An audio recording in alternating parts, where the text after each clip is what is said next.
For the 5 of you who may have caught my Justice League War review, you'll probably remember that I said at the time I was a little bit worried about what it indicated for the future of the DC animated universe that it was setting the new continuity for. Now, I love nothing more than to have my skepticism proved wrong. It's one of my favorite things as a viewer, to go in with something that I didn't think was going to work and just be blown away by it. That, however, did not happen with Son of Batman, because not only did it meet all of my fears, it blew them completely out of the water.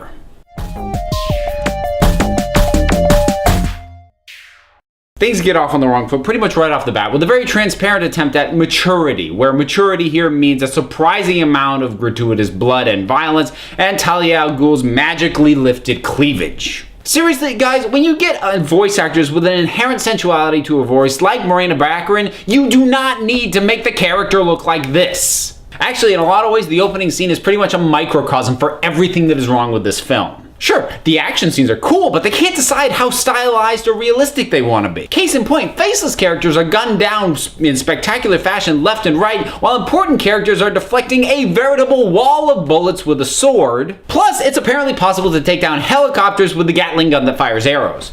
And oh yeah, there's a Gatling gun that fires arrows. This scene also introduces the villain of the piece in the form of Deathstroke, and he's bad. And I don't mean in the way that you want a villain to be bad. I mean he's really, really bad. I don't know who this voice actor was, but he did not give a single line reading that I liked. And the real pain in the butt is the character is written with a lot of different emotional beasts that he could be playing. Jealousy, anger, arrogance, and you get none of that. It is so insanely bland, every single word that comes out of his mouth. There is just zero flavor every time he speaks at all, that it completely undoes the work done by a cool character design and some good fight sequences. And then there is the titular son of Batman, Damian Wayne. He is everything you hate about these tween-age characters. He's cocky with no right to be. He's spoiled. He's pretentious. He's violent to the point of absurdity, and his stubborn refusal to listen to anyone who's giving him solid advice. Maybe just cross my fingers throughout for him to get his little bastard ass kicked. He is seriously the embodiment of everything that drove fans to kill Jason Todd in the 1980s. I'll admit to not having kept up with the comics all that much, but the impression I get of Damian in the comics is that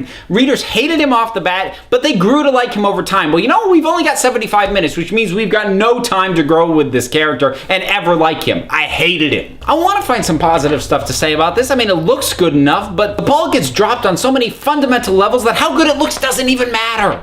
Seriously, if you're going to up the violence quotient as much as this movie does, you have to have that violence mean something, otherwise it is the epitome of gratuitous. Case in point, if you're going to have a character's wrist pinned against a wall with a knife, once he gets his hands off that wall, you can't have him continue to fight at peak efficiency as if it was a paper cut. Even Batman's legendary moral compass is completely out of whack in this. He chastises Damian about taking lives, which seems like a lost cause anyway, because one of the first things we see this kid do is cap a guy in the head. But then Batman goes on to say, no using swords, we don't kill people. But then only minutes later, he himself is using explosives to blow up a stadium roof and crush people. Apparently, once they are mutated into another form and are no longer clearly identifiable as human, it's fine. You can just kill them left and right. The only aspects of this film that edge above being merely passable is Alfred, Nightwing, and Batman himself. Despite the moral relativism, Jason O'Mara gives another very solid performance as Batman. I like him as Batman. I want to see more of him as Batman, just not the way they're writing him. And these few high points, they're buried under so much complete junk, it doesn't matter. That's 2 in a row now that DC Animated has missed the mark. This one way worse than the last one. I really hope that Assault on Arkham gets things back on track. Because seriously, this thing, it hurt to watch. So with Batman continuing to be the main go-to character for these films, what is a Batman story from the comics that you would like to see adapted into animated form? For me, I'm partial to Hush or maybe a No Man's Land as a two-parter like they did with Dark Knight Returns, but what about you? Drop something down in the comments, let's talk about it. Until then, I'll be back as soon as I get my next fix.